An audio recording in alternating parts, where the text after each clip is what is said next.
나이가 들면 젊었을 때보다 쉽게 피곤해지고 피로 회복에 걸리는 시간도 길어집니다. 하룻밤을 자도 피곤이 풀리지 않습니다. 이러한 이야기를 자주 듣게 되고 실제로 그렇게 느끼는 사람들도 많을 것입니다. 근력 운동이나 피트니스 업계에서는 나이가 들수록 피로 회복력이 약해지기 때문에 40에서 50대 이후 중장년층은 젊은 세대보다 운동과 운동 사이에 더 긴 휴식을 취해야 한다는 조언이 상식으로 통합니다.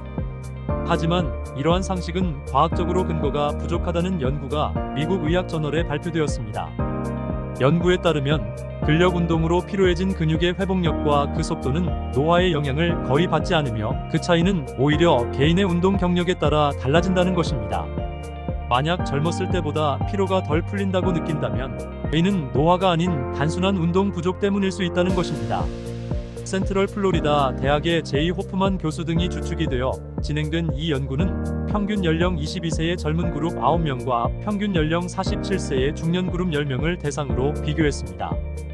피험자는 모두 남성으로 취미 수준의 근력 운동 경험이 있는 사람들로 선정되었습니다.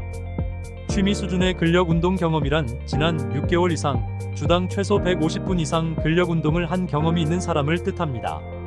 실험에서 피험자들은 모두 머신을 이용해 무릎을 구부리고 펴는 운동인 레그 익스텐션을 10회 8세트, 세트 사이에 1분간 휴식을 취하는 운동을 8회 실시하였습니다.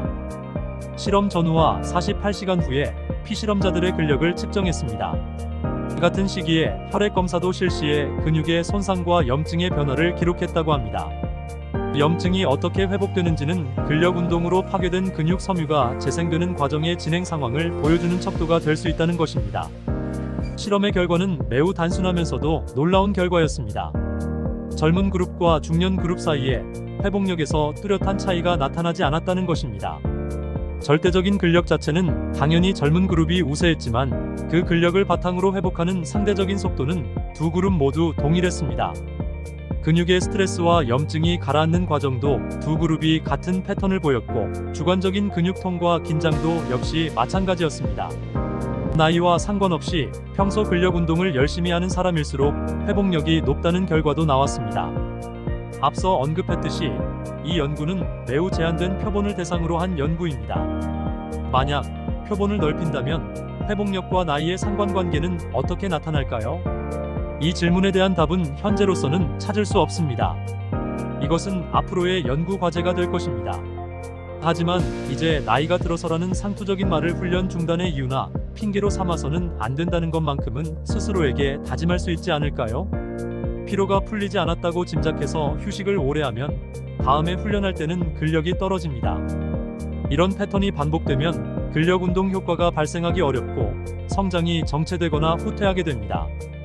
물론 충분한 근력 운동 효과를 얻기 위해서는 적절한 휴식이 필수적이며 충분한 휴식을 취하지 않으면 오버트레이닝 증후군에 빠질 위험도 있습니다.